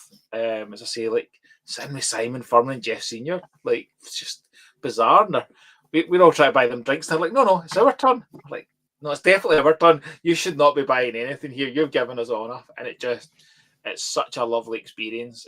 And then, I have this incredible experience behind the scenes in regards to TF Nation as well, and being able to run stalls at it. And the TF Nation guys look after me and the business so well, and are so welcoming and so warm in terms of how can we build our relationships, how can we help each other. I've invested in making sure that our stalls look good at the conventions, and they've given us great positions. And then this year I'm sponsoring a guest at TF Nation. Like I pinch myself at points and go, how's this a thing? How's this a thing that I'm getting to sponsor an Optimus Prime at a TF Nation? Like that seems crazy. And then in just under 3 weeks, I'm helping put together a gathering, Glasgow's first gathering. We're getting a Scottish Transformers meetup. Like just it's wonderful and exciting to see these kind of things come to fruition. Well, that's a good stall. There's that micro machine. It's interesting with the guests. Like a lot of the guests tend to be like comic guests, right? And I haven't read the comics, but it's still really fascinating to just sit and listen to them talk about their experience of actually producing these comics and how they've gone through. And of course, I understand the reference that other people have, them having grown up with those stories. But it's just even having not read those stories, it's just fascinating to get their stories and just to particularly Simon Furman the past few years at TFUK. The knowledge, just sitting and just listening to him tell his stories. It's like your granddad's old war stories, but he's telling stories about his experience of like writing these Transformers tales. I brought my parents along last year, mainly so they could help with the kids, so that the wife could hang about with the wags. But my parents, who have no interest in the Transformers other than knowing who they are from me and my obsession with them, they just loved to listen to Simon and Lee Sullivan talk about their love of the brand and they kind of working on it and they were really passionate. The James Roberts was my kind of top pick for this year's guest because he's got a book coming out in August. I believe, I'm confident anyway, it'll be available at TFN where he talks about the community. So like I had a breakfast with James Roberts in the midst of More Than Meets the Eye being the best comic going at the time and then being so popular, and we sat and just chatted at breakfast about the Transformers community and the 90s and how, you know, the UK and Europe, Transformers has never gone away, and it's because of the passion of the fandom. So he's got a book coming out that's going to talk about that, and I thought, well, as we lean into TF UK Con being that community one, like what could you get a better guest than somebody who has so much passion? He's came from the community and then is now, you know, a well-known and well-loved Transformers writer, but it's all came from his love. Whereas Simon Furman, Jeff Senior, Lee Sullivan, all those people, you know, Peter Cull and Frank Welker, it's all a job to them. It's the modern people, the people who are working at Hasbro now, the people who are working on the comics, are people like us who have loved the franchise and are now like, I want to give more. And I think that's where the Transformers community, not just in the UK and overall, there's so many people who are invested in the product that are moving the product forward. That just, you know, you look at the I'm very impressed with the recent leaks of the Megatron series, but I'm really looking forward to listening to the engineers talk about it, because they'll talk about it with a passion of, this is what I saw when I was a kid and this is what I wanted to create. And I think that's incredible. Yeah, it's always great fun listening to Mark and Evan talking, isn't it, about the process that they go through, and their relationship with the Japanese designers as well. Yes, yeah. Especially the Japanese ones. A lot of them, like, whereas in the US and Hasbro, it seems like they get moved around different departments. Like we've heard them talk about that. Whereas in Japan, it's like you join the Transformers brand, that's you for the rest of your time. Like, because there's just that revenue. So there's people who are, you know, they had people working on the Omega Prime that created the original Omega Prime. I just think that's amazing. Like, do you know, I would love it if we could hit Mark with a rock over the head and drag him to TF UK Con. That'd be good. Probably not going to happen, but it'd be great, wouldn't it? Like, we've got, I know. We are going to have. We were meant to have this year, but we'll have him next year. Is Sam Welton, who is a toy designer. He was the one that did the Whirl that we auctioned and raffled, and he has designed the MMC Fortress Maximus, which is where the inspiration for the print was from. And there may be a guest that also lines into that kind of next year as well. But listen to him talk about the design process of the engineering is just fascinating. I imagine getting that access to somebody for Hasbro, that would just be great fun. But yeah, sadly, I hope he can make it next time.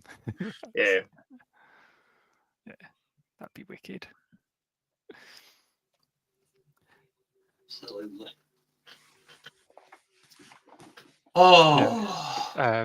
The other thing that Gav and I have been doing, you talk about doing like gatherings and stuff, is just doing little road trips and going to shops. And a couple of times we've arranged just to do a trip over to Nerd Base, which is on the other side of London from us, and meet a few guys there. So Guyver 400, who's been in the chat, has met us there, and Spider Father's met us there, and a couple of other guys. And it's just a really fun day out just to go to a vintage toy shop, meet some people, have a chat whilst you're looking at the toys, pick up a couple of bits maybe, hopefully, and then go over to the pub and have a bite to eat together. Nerd Base was on the trip that we did, me and my friend did in 2023. Nerd Base was where I got my Boulder Hill, and that was like when I went to I went to Sandown Toy Fair on a Saturday, and I was like, I want to see a Boulder Hill. Never seen a Boulder Hill in person, and I've never seen a Thunder Tank in person. They're the two things I want to see. Saw neither at a toy fair, and I'm like quite disappointed. And I walked into Nerd Base, and they swear my life, they had the Boulder Hill sitting with the Thunder Tank in front of it, and I was like, what? Like, just as soon as I walked in, I was like, that's amazing, and I just bought both of them. Just like, it is an incredible shop. It's a great shop. Yeah, But because it was such a long way for us, really, I wanted to make it something more. If we'd just gone, looked at the toys and Yeah. come home, like, No. but getting to meet some more people there and actually spend some time together, that's what Yeah. made it, really. Yeah. No, that's good. I like the NEC Toy Fair, so I go to the NEC Toy Fair because, coming from up here, it's a long trip to do anything. I am sorely tempted for the September one. September's my kind of business year end for the toy business. And last year, before I took over the toy business, I took my wife and we went away for a long weekend and kind of did fun things and went to NEC Toy Fair. I'm tempted to make it a big toy trip and take Friday off and drive down and do an airbase because I had so much fun and do some of the other stuff around there because I've not done them. But whenever I go to the NEC Toy Fair, one of my favourite bits is seeing people. Like I always see Guzzy. Like every time I see Guzzy, I meet Jamie for the Transformers the show quite often. We have a wander around, we go for lunch. Just it's another opportunity to spend time with somebody. And there's something special about walking around a toy fair or a toy shop and being able to share the experience of, oh, do you remember that? Or I've not seen that since a kid, and it's great having that. And then I do like the almost debrief. Let's go have lunch, pint, chat about the different bits, and you bring up your memories of the different toys. So I think that just adds to the value. It's a funny thing. I think that both times we've been to Nerd Base, Gav has done this thing where he's seen something that he likes, and he's sort of going, "Should I? Shouldn't it?" And then I'm there in his ear. You'll regret it if you don't do it. But I'm right though. He would have, and so he bought the things. Yeah, I think it sees a moment almost like, especially when it's things like that, it adds to it. Like the Boulder Hill. I kind of got Boulder Hill online, but that Boulder Hill, like that aspect of that, adding it to that story, that toy trip had been me and my friend joined. I used to work at HSBC. We joined HSBC on the same date, and that's when we became friends. So I know the date that I became friends with this fella, and so on our 20th anniversary, we knew exactly when it was, and we got friendly through toys. So I had planned this epic 5-day trip of toy hunting. So like that adds to the story when you've done that trip and you've got it and you go, oh, I got that toy at this shop at this time. It just, there's a value to that. Yeah. So. That little Spy Changer Scourge that you showed off before, Lee, I've got one up on the shelf, and I actually bought it on that first TF UK con that I came to where I met you. So it's like you say, that's tied in with all those memories. Yeah, and I've got an Energon Inferno that I bought when I went to my brother's wedding in Blackpool. Things like that. It does make a difference. Well, it's better to have a story behind it to just, I just clicked a button and the postman drops it off. Yeah. Do you take your kids to the conventions? Which I know, Lee, obviously you do. But like, Dave, are you taking your kids? I don't. I might someday if they're interested.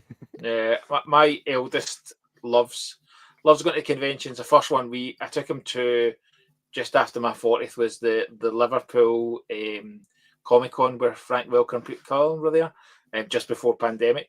And that was the first trip me and him had done. So we'd have been 7. Yeah, it'd have been 7. And we just went away, had an overnight, like went for Pizza Hut. And he still talks about it to this day because it was just like, you get properly, I was like, as much as I'm going, I was only interested that all I wanted was to meet Welker and Cullen. The rest of the trip, I just was like, what can I do? What can I buy you? What kind of things can I get you?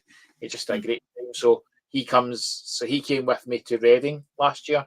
He was my assistant and my driving partner. So we drove the long trip from Scotland down to Reading for TFN. But we then went to like Kapow. So like whenever I come down, I'm always like, what else can I squeeze in? Even on country convention, what else can I squeeze in? Which toy shop can I go to? So we made an extra long bit of trip. We went to visit the guys for Kapow. Then I took him away at Christmas to the NEC Toy Fair, and we had a day at the Toy Fair and a day where we went into Manchester and spent time around. He's now 13, 12, sorry. So he's even more fun because he can like converse with him more. My youngest, I'm going to take to the Toy Fair this Christmas and take him down for a day. And it changes your dynamic. Like for me, it's like I like going to toy fairs myself. I do enjoy the Toy Fair probably to a different level to do the conventions now, because conventions I'm always working in one format or other, whether it's run a stall, run a convention. you don't really get to switch off. At toy fairs, I do. I can just embrace the fun bit of buying and looking. But it's then a very different experience when I take the kids along and just kind of watch it through their eyes. You know, at Christmas, he took his Christmas money down and he was like, "Can I spend all my Christmas money?" I was like, "Go for it." He spent it in half an hour. Like he was genuinely, you know, you hear the phrase "kid in a candy shop." He was like that, and it was just like his eyes were lighting up, and it was, you know, as they get older, you that kind of starts to get lost. Like all they really wanted for Christmas was money to buy video games and stuff, and I'm like, it's not really the same. And it was like a digital console, so it's like I'm buying codes. Like that's just kind of lost. I like the fun bit of it. So seeing it, like I was totally indulging him because I'm like, this is great fun. Like, yeah, you can buy that, and he's now like, do you think I can ask for a split of some Christmas money and so that, so I can do the same again? So I think there's that joy. I don't think he'll ever not want to do that with me, but make it to a point where he's like, "Dad, you're embarrassing." Probably next week. It's a funny thing with kids. If they want to do something with you, you just go, "Yep." Yeah. Particularly when they get to a certain age, because they're just like, "Oh, not interested." I mean, it's like you said. I took my little girl to the first TFUK con, and fair enough that the first one we went to, it weren't as much as a convention it is now, and she was kind of bored. Yeah. So the third one, the second time we went right. Well, me and the wife will just go there. We'll just, you know, and she can stay. That way, she gets to hang out with her friends and spend the weekend doing other things. But she was like, "Why can't I come? Because you didn't enjoy it last year. I want to come."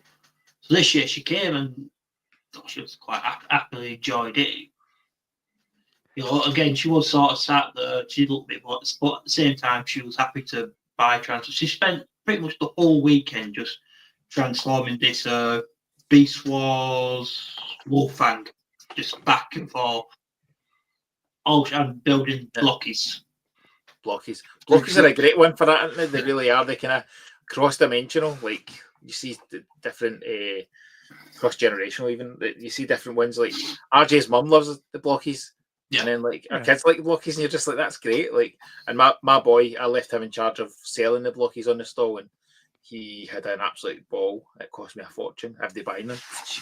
But I think it does like when you get more involved in the community, like what you boys are doing with this show. When you get more involved in the community, you're more invested. It's not just you're collecting toys, you're something else in the community. It then changes the dynamic of these things. It changes the dynamic of how you feel at a TFN or a TFUK con. I just think embracing that side of your geek side, just it's a positive. Like it's just such a good thing. And like as I say, I've got less than 3 weeks. I've got the Glasgow Gathering, which I'm really looking forward to, and then I'm hoping to meet some of my friends, some of the gang during the summer holidays, and then we're right on to TFN August, and can't wait. Like it's just great time to see people. Yeah, definitely. Like I say, just like doing stuff like this, it's just nice to see people, even if they just go off and have their own little chats, like on Friday with the lads on the show. It gives you that sort of the opportunity to get excited about these conventions, as well. Because like I'm going to an anime convention at the end of June, and I'm looking forward to going, but not as much as I would be with like TFUK con, because there's not that social aspect of it. Yeah, it is nice to go and I get to spend a day with my daughter, and because she's into anime, so she'll be a bit more lively about it than she would be at Transform Kenton. But other than that, it's just going looking at fancy toys. Mm-hmm. Yeah, I think it makes a difference with TFUK con. It's like the tie-in between like the social media stuff, like the YouTubes, the Facebook, all of that, and then actually going to the thing, because it's you sort of, a lot of the people that you see when you get there are people you've been having conversations with in the run up to. not everyone, but a lot of them will be.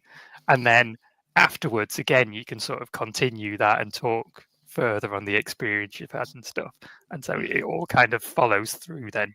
And then you've got the same people saying, oh, now that one's out of the way, I'm excited for the next one, and that sort of thing.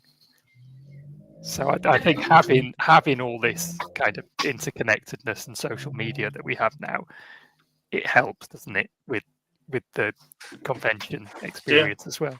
Yeah, absolutely does. Absolutely. And the TF UK group on Facebook is fantastic. And It's a good community. there's a lot of kind of nonsense online, isn't there? And people saying inappropriate things and whatever. But the admins on the group must do so much behind the scenes that we don't really see. But it just makes it just a joy to be part of that particular group on Facebook. Yeah. And then and then that fun of being in that group extends into then going to TF UK Con. Yeah. Definitely. Right. So I think we'll call it a day soon. But is there any cons coming up that you're looking forward to? I guess TF Nation's the big one. Yeah, I don't is there anything particular you're looking forward to? So guest or anything? I would be remiss not to say Neil Kaplan. When I had a conversation with Billy about the possibility of sponsoring a guest at TFN, I was in my head. I was thinking, Simon Furman. Simon's done so much for TF UK Con. That was the kind of who I was thinking. And when he obviously revealed to me early, because it was like November with the conversation, that Neil Kaplan was coming. Transformers RID is one of my absolute favourites. Neil Kaplan, I've met all the Optimus Primes up till Alan Tudyk, and then I've also not met him or Chris Helmsworth. I'm fairly confident I'm not going to meet Chris Helmsworth. I've met all the previous ones. I met Neil Kaplan at one of my first auto assemblies, and it was just on a postcard I signed. And I'm always like, I wish I had the boxed RID Prime signed. So I have a boxed RID Prime sitting, waiting to get that signed by Neil Kaplan. But to be able to sponsor him, we've designed. Has designed a wonderful T-shirt that I have paid for all the staff to get, like all the all the Primetime Toys staff are getting a copy of that T-shirt. That'll be available for sale. The Neil Kaplan will have a copy of that T-shirt. There's going to be stuff on his table. It's just going to be a really, really good experience to be at that level. I'm really looking forward to the gathering, like the Glasgow gatherings, the 21st of June, organised between myself and the TF gang. Be able to see people in my local kind of pub area and have a drink. I love these things, so I've got a pile of wee prizes and gifts to give away to people at the gathering. But I'm really, really looking forward to August. And the other guests are great as well. I'm a huge Beast Wars fan, so to have like Rat Trap and Dinobots voice actor Scott McNeil, just cannot wait. I absolutely cannot wait. So it's going to be really good. And I like going to Thursday. I have to go on a Thursday because the drive down it's like a full day's driving. Pack a massive van, drive down, empty the van. Thursday night's my favourite night because it's the most relaxed I am, because I can't set up anything the Saturday morning, so I have no rush on the Saturday morning. So I can go out on the Saturday night. If it's Thursday night, I do Miller and Carter, chill out, and then the weekend kind of becomes a blur because you're setting up on the Friday, and that experience of setting up, really, there's a geekiness of excitement of what I'm in the trader hall before anybody else. Like, we were the first one 2 years ago when we did our first one. We were the very first ones in there. We were like chatting almost like, can we come in? Can we come in? Can we come in?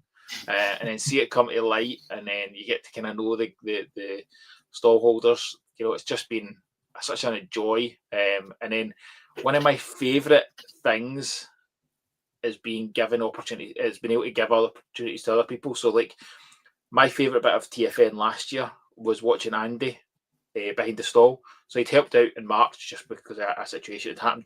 He'd helped out last minute in March, and I said to him, to something at August, giving that opportunity to him to come in and get a wee wander around first and early, but actually watching him selling the stuff and people asking him, it's great fun, you know, and then being able to see Russ and Sam giving them the opportunity to step up with TFUK Con this year, watching them being able to get more involved behind the scenes and on the day, amazing.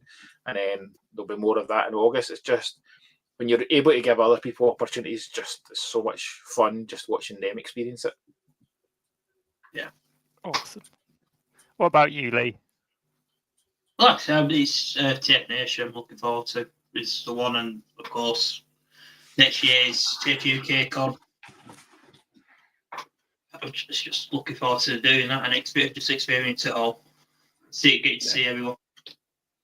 Awesome. I'm just going to avoid Paul's wine room this time because Shorts. Yeah, shorts. Jesus. Yes. Well, I won't be doing the big TF Nation, but I am hoping to go to Reading. Reading's a bit nearer to me, and it was the one that got away last year because me and my wife were planning to go to the Reading one, and just before my wife had got really ill, so it didn't work out. Hopefully, fingers crossed, this year we can make that one happen. Hopefully it's good. Yeah. Reading's nice. Reading's got a very different feel. Like, that's a good thing with all three TFNs have a very different feel.